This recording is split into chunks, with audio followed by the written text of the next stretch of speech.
elles n'ont plus une valeur relative. Toi, tu as été créé, toi, tu crois en ça parce que tu es un juif, l'autre, il croit comme ça parce que c'est un chrétien, l'autre, c'est un islamiste, chacun a un cheminement qui l'a amené à des croyances. Et tout se vaut. Puisque c'est une question que de cheminement. À la limite, on pourrait presque pousser le raisonnement en disant avoir même des pensées affreuses, pourquoi pas. Avoir même une idéologie fasciste, et ben, c'est comme ça que le monde a été formé par le temps. On ne peut pas fondamentalement désamorcer une idéologie pernicieuse si on est dans ce schéma, parce que chacun pourra dire, mais nous, c'est notre façon de voir. On est constitué par un processus qui nous a amené à penser comme ça.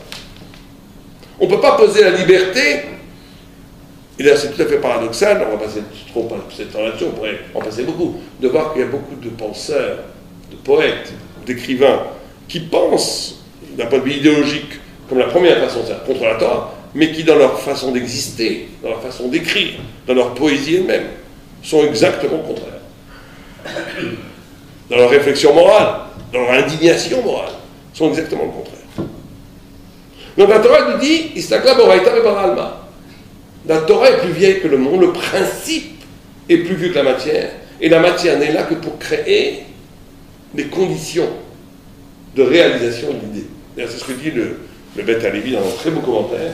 Il nous dit que dans la discussion qu'il y a entre le mécréant et la Haggadah, le mécréant dit, c'est un des 4 fils, vous savez, les fameux 4 fils, et certains disaient, ouais, le 5e fils, c'est celui qui n'est pas là, mais il y a les 4 fils qui sont quand même là. Vous savez, je ne sais pas si vous avez fait les CD, il y a toujours le religieux, il y a le gars qui est là, qui dit, bon, j'aimerais bien aller au cinéma, j'étais là pour faire plaisir à ma femme. Bon, il joue le rôle du 4e fils, le méchant. Il y a le Tam, l'innocent, il y a l'intelligent, il y a celui qui ne s'est pas posé de questions, et il y a le méchant. Et le méchant, il dit Mazot Lachem. Mazot Lachem, qu'est-ce que c'est que tout ça?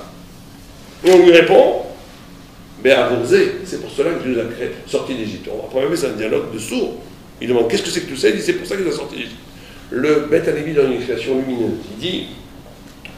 Il dit le rachat, il pose une question qu'est-ce que c'est que cette histoire de commémorer depuis plus de 3000 ans une sortie d'Égypte? Vous, les Juifs, vous êtes des fous furieux.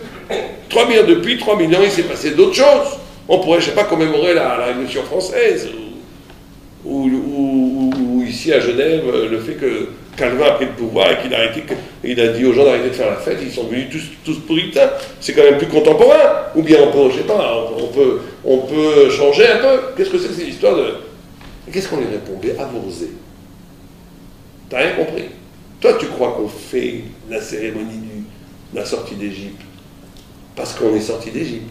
Tu veux donc il est dans cette première façon de comprendre que la mitzvah, la prescription, est un résultat de l'histoire qui est avant tout primordiale, qu'avant tout il y a eu l'histoire de la sortie d'Égypte, à qu'à partir d'une histoire qui est peut-être arrivée par hasard, on a construit un mythe, une religion, des prescriptions, des mitzvot qui viennent de cette histoire. Quand on est dans cette perspective, on peut tout à fait légitimement poser la question, mais écoutez, d'accord, c'est vrai que ça a peut-être eu lieu, peut-être pas, j'en sais rien, mais même si ça a eu lieu, ça va, c'est dépassé.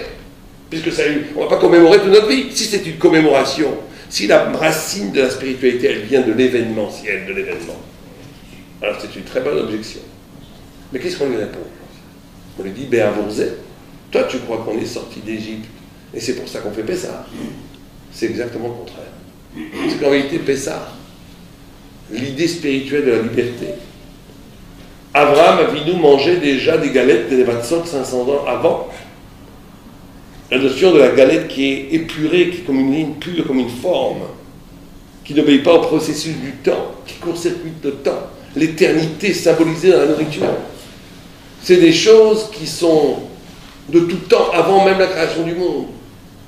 Simplement, Dieu ne voulant pas que le peuple juif soit un peuple de doux rêveurs, qui soit simplement lié à l'idée, comme un peu le déisme voltairien, où on a les idées abstraites, voulant que sa vérité s'inscrive dans l'histoire, que ça devienne aussi une histoire.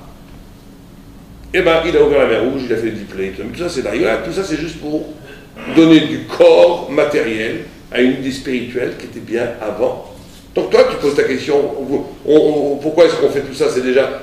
T'as rien compris. C'est pour faire cela qu'a eu lieu cela. C'est pour faire les mitzvot, pour manger la matzah, le maror, qu'il y a eu lieu tout cet événement historique. Donc c'est jamais dépassé.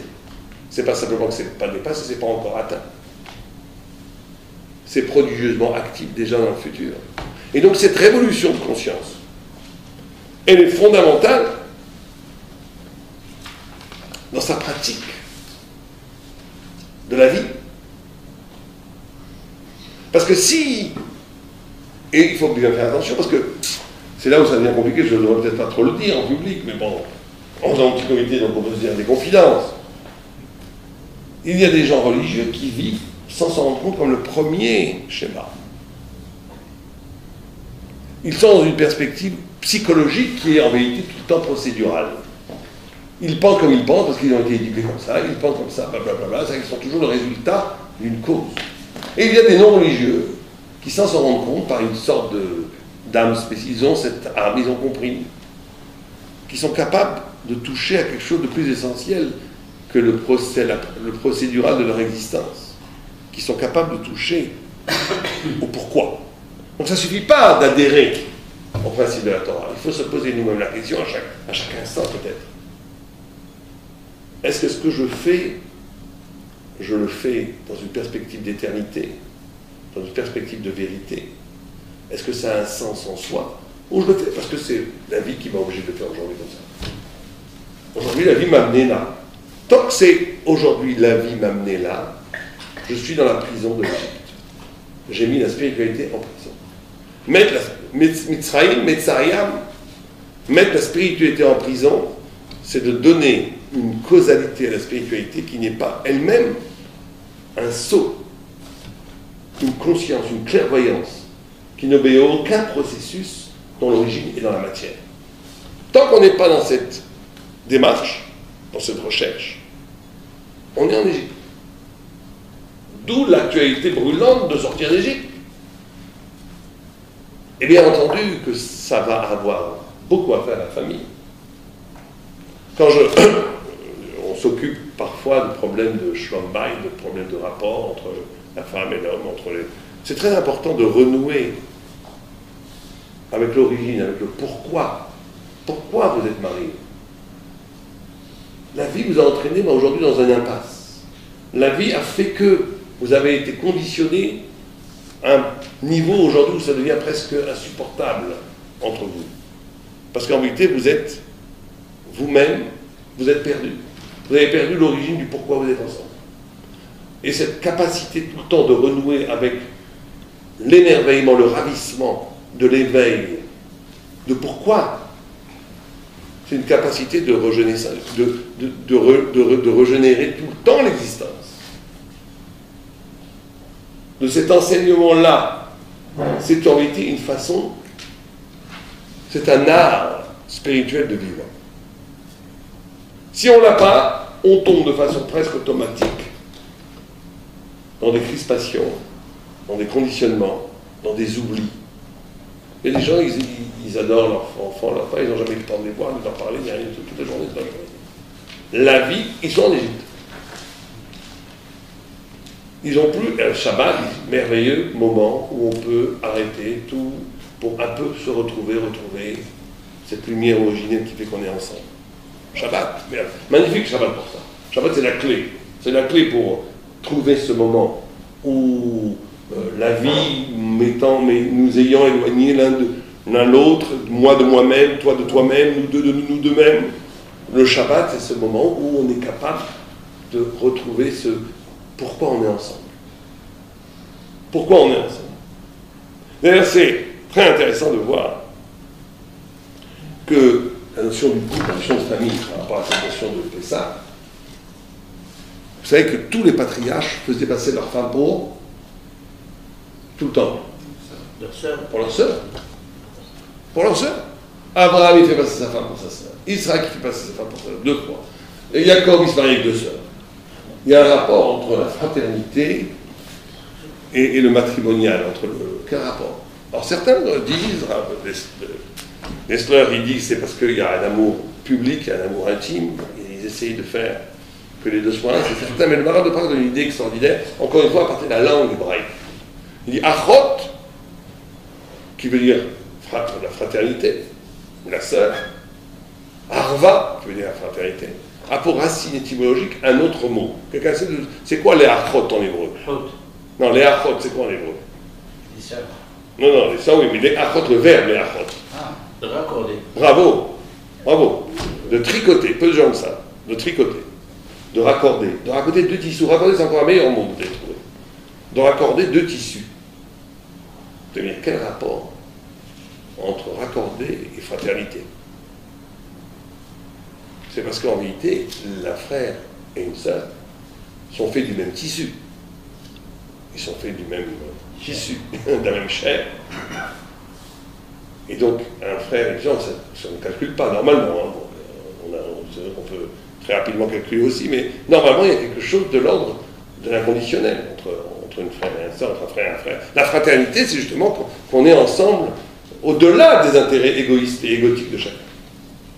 Comme les patriarches et les matriarches essayent de faire passer leurs femmes pour leurs sœurs, ou leur époux pour leurs frères, c'est qu'ils essaient de construire, d'établir la famille juive, la famille d'Israël. Et la famille d'Israël, c'est exactement ça. C'est de comprendre que le rapport entre l'homme et la femme, le rapport du couple, c'est pas quelque chose de contractuel. Je t'ai trouvé, j'aurais pu trouver mieux, ou peut-être moins bien. On s'est trouvé par hasard. D'ailleurs, Rambam, Maïmonide, explique de façon allusive ça de façon géniale. Il dit qu'au début, dans le début de la chot Ishut Kiddushin, il dit au début, avant que la Torah soit donnée, un homme trouvait une femme dans le chouk, donc, il la prenait, chacun faisait ce qu'il veut. Pourquoi il dit le chouk? Il aurait pu la trouver dans la campagne. Ce qui veut dire, avant, c'était commercial. T'achetais une femme, et la Torah est venue briser avec ça, pour dire, le couple, c'est la conscience de comprendre qu'en vérité, on était deux bouts de tissu, du même tissu, qui a été déchiré, et il faut le raccommoder. Il faut raccommoder le tissu qui était déchiré. Et donc, ça ne peut pas être « j'aurais pu trouver mieux » ou « j'aurais pu trouver moins bien ». On est fait du même tissu. On est fait du même tissu au point, et c'est de façon presque acharnée, de faire les patriarches, les avot et les imaot, d'arriver à un niveau d'amour tellement fort qu'on est un, en étant deux. Quand quelqu'un dit à son conjoint, c'est ton problème, c'est une profanation du mariage, juif en tous les cas. Quand on ne dit pas à son roi, c'est ton problème. C'est la notion du kafoul. La notion du kafoul, d'ailleurs, d'où le mot couple, d'après moi, vient, ça c'est, je ne l'ai pas vu, mais je pense. Kafoul, c'est-à-dire double, couple, ça vient, c'est le même mot. C'est la même, je pense que c'est une étymologie hébraïque. C'est la notion du kafoul. C'est la notion où l'autre, on est en même temps toi, tu es toi, mais moi, je suis toi, on est deux, mais on est les mêmes. C'est la notion du dédoublement. Nous avons une vie où la vie de l'autre devient ma vie. Parce qu'on est dédoublé, c'est une sorte, c'est pas 1 plus 1, c'est pas non plus 1 et 1 font 1. C'est 1 et 1 font un qui est 2. La vie devient élargie par l'autre. Il y a, pour comprendre cette idée, une très belle histoire, que je racontais souvent avec mon pote qui est magnifique. Il y avait une fois un Talmid Chacham, un tzaddik, quelqu'un qui étudie la Torah, très très dans le monde religieux, on fait ce qu'on appelle les shidur. Tout le monde sait ce que c'est un shidur. C'est-à-dire qu'on présente, les familles renseignent, et si le garçon convient, la fille convient, les deux familles se mettent d'accord, ils se rencontrent dans un hôtel, quand vous allez à Jérusalem, vous voyez dans tous les hôtels des chapeautés avec une fille hyper timide, première fois qu'elle rencontre, peut-être. C'est comme ça, c'est le mien, ça se passe très très bien la plupart du temps, ils se rencontrent plusieurs fois jusqu'à qu'ils tombent amoureux, et après on fait la repas. Et donc là, il y a un chidour. Et la femme, la fille, c'est une princesse, c'est une Jewish princess. Pas les Américaines qui sont, non. Une Jewish princess, une très belle fille, tzaddik, magnifique. Et lui aussi est un jeune homme remarquable. Mais il a un gros défaut. Il boite affreusement. Oh, quand elle le voit arriver loin boitant, elle dit, mais je veux pas du tout, il n'est pas question. Et il lui dit, je sais, je veux juste lui parler 2 minutes. Elle a bon cœur, elle dit, d'accord, mais vraiment 2 minutes. Il dit, oui, 2 minutes, pas plus. Il s'assoit, elle a déjà mis le chrono, là, elle dit 2 minutes, pas la peine, je vais m'en aller. Il dit, écoute, cette nuit, j'ai rêvé de toi. Oh là là, elle va se sauver. J'ai rêvé de toi. Il dit, oui, d'accord, ça ne m'intéresse pas trop. Je sais, mais juste, laisse-moi te raconter le rêve. j'ai rêvé de toi avant de te rencontrer. Et je t'ai vu dans le ciel. Et Dieu m'a dit, c'est ta femme. Elle a dit, laisse-moi prier, après tu partiras. Mais dans mon rêve, tu étais ma femme. Tu étais aussi belle, mais c'est toi qui boitais, pas moi. C'est toi qui boitais. Et tu boitais affreusement. Toute ta beauté était éclatée dès que tu marchais, c'était affreux, on aurait dit une grenouille. Et j'ai dit à Dieu, je veux pas d'une femme qui boite. Et Dieu me dit, mais c'est ton destin. C'est ton destin, tu vas rien faire. Mais comme il a étudié dans les chivos, il sait étudier, il sait tourner les pouces. Donc il dit, attendez, toi, Dieu, dans ta Torah, tu dis, kafoul, que l'homme et la femme, c'est un. Donc je peux prendre sur moi son infirmité. Je lui dis, ah oui, pas mal, tu peux. Si tu veux, prends son infirmité. Et il a pris son infirmité. Et c'est pour ça que je boite. Elle me regarde, baba. Oh, c'est qu'à son sanglots, il se marierait, ils eurent beaucoup d'enfants. Mais ça nous apprend quoi, cette histoire? Ça nous apprend que la clé de la famille et du couple, précisément, c'est que l'infirmité de l'autre devient ton infirmité, ton problème, au point que tu l'allèges, que cette infirmité n'existe plus chez l'autre. Mais ça, c'est possible.